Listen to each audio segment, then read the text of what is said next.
Do you want to know what it is? The Matrix is everywhere. It is all around us. Even now, in this very room. You can see it when you look out your window or when you turn on your television. You can feel it when you go to work, when you go to church, when you pay your taxes. It is the world that has been pulled over your eyes to blind you from the truth. What truth? That you are a slave, Neo. Like everyone else, you were born into bondage, born into a prison that you cannot smell or taste or touch. A prison for your mind.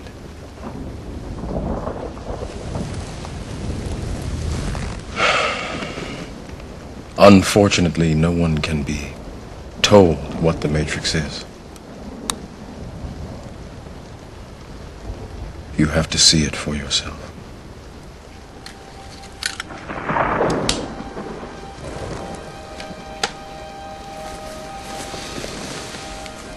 This is your last chance. After this, there is no turning back. You take the blue pill, the story ends. You wake up in your bed and believe whatever you want to believe.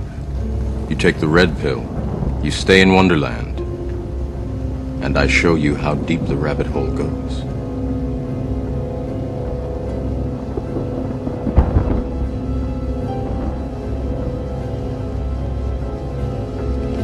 Remember, all I'm offering is the truth, nothing more.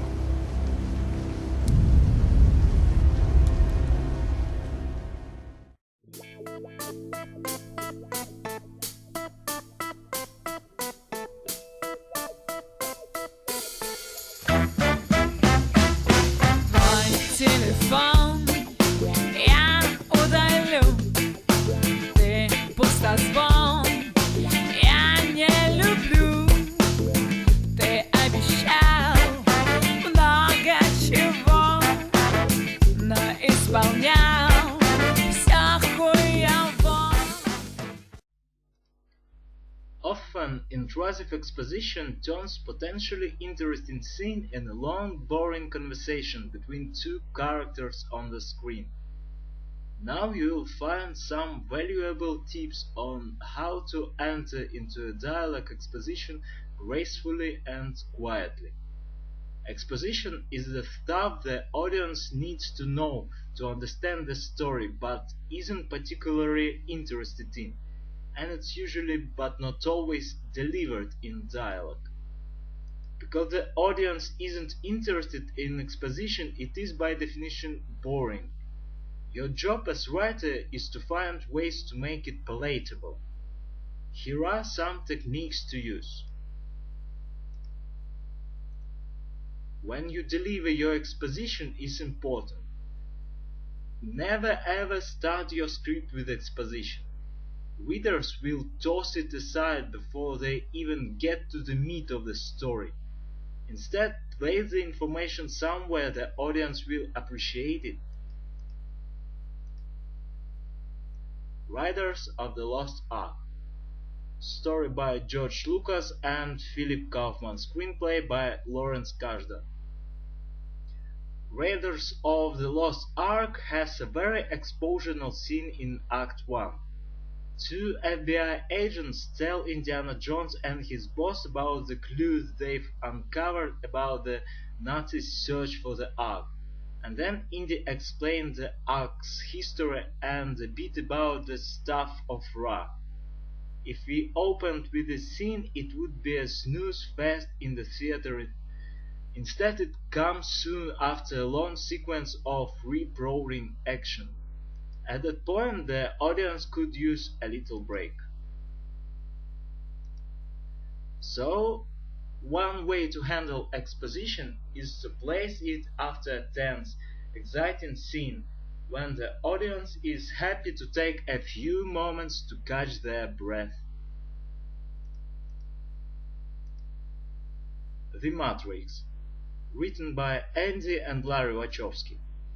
The Matrix demonstrates another way to time exposition for maximum effect. We don't get the explanation of what the Matrix is and the history of how the machines have taken over the world until Act 2. Prior to this, we've seen all kinds of weird things. People with superpowers, Neo getting his mouth sewn shut and the peel which draws Neo into a strange world. By Act 2 we are desperate for somebody to explain what's going on, and we happily sit through Morpheus' lecture. If you make the audience want to know the expository information, it won't seem boring. Setting up the scenario to deliver the exposition can also be a challenge. One rule of thumb is you want to avoid having your leads deliver exposition. Movie stars don't want to say the boring stuff.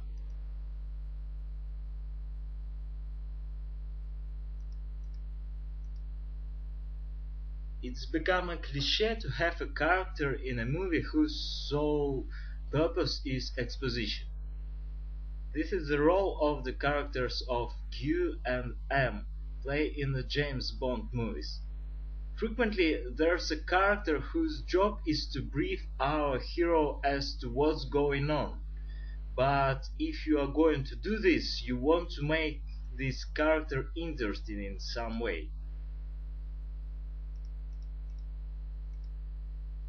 Another trick is to give the main character a body.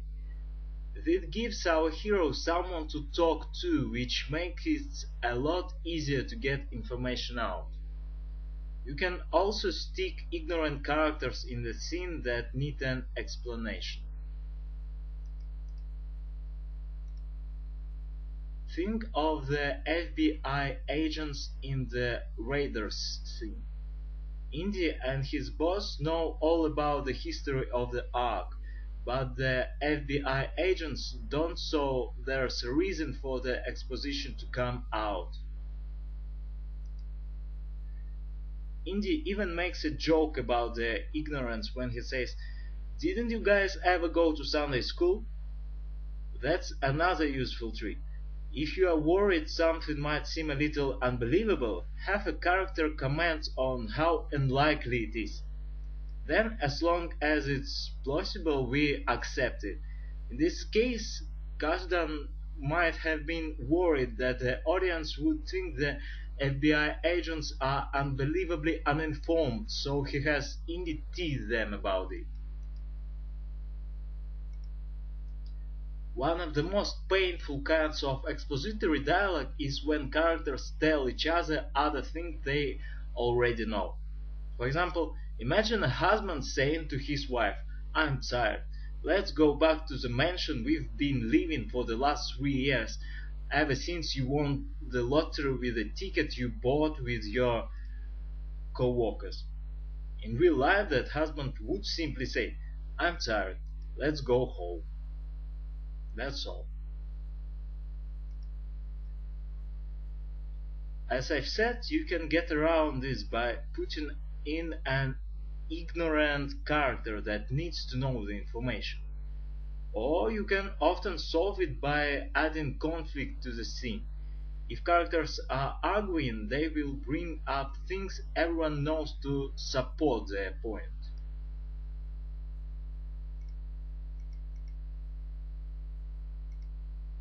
Consider the introduction of Joe and Jerry in Some Like It Hot, story by Richard Torren and Logan, screenplay by Willie Wilder and Diamond.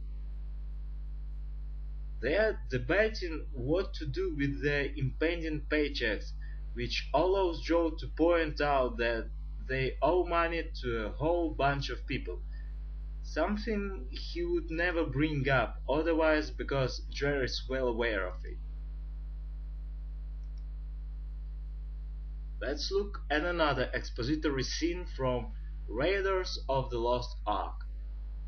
Here's a snippet of dialogue from when Indy goes to see Marion in Tibet. Hello, Marion.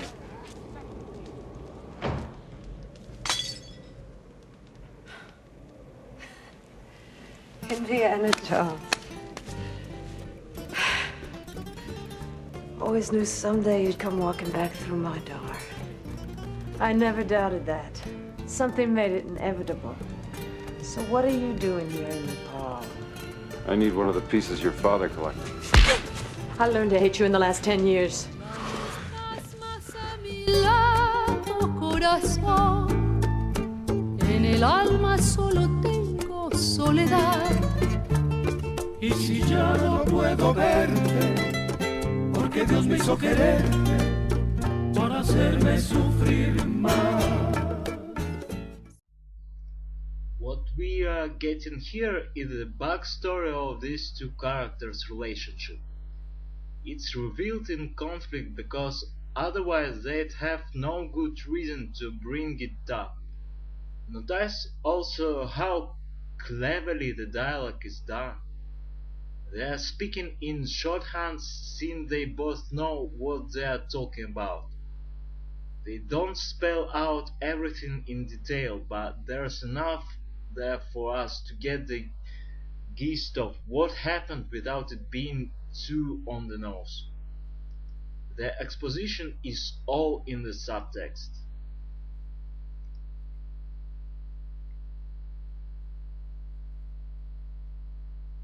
Every script requires exposition. The key is to use these techniques to make it more palatable to the audience.